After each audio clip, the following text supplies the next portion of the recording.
L'ex-président Sarkozy, donc dans les bureaux de la police judiciaire à Nanterre, qu'est-ce que vous en pensez?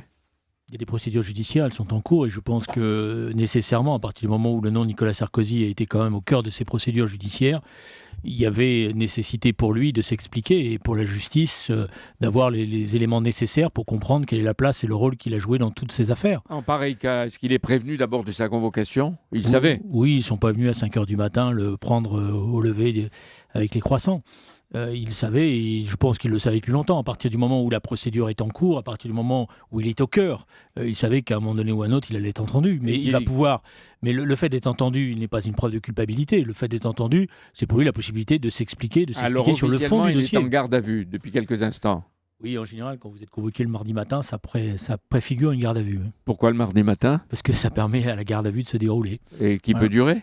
Qui peut durer 48 heures dans le cadre de la procédure dans laquelle il est. Il n'est pas dans une procédure de terrorisme ni de mise en cause de l'État, donc c'est 48 heures. À ce stade de la procédure, Julien Drey, qu'est-ce qu'il risque? Et il va profiter de la réforme qui a été faite, c'est-à-dire de la présence de l'avocat pendant la garde à vue, qui sera à ses côtés. Mais son avocat lui-même est écouté. Il aura un autre avocat.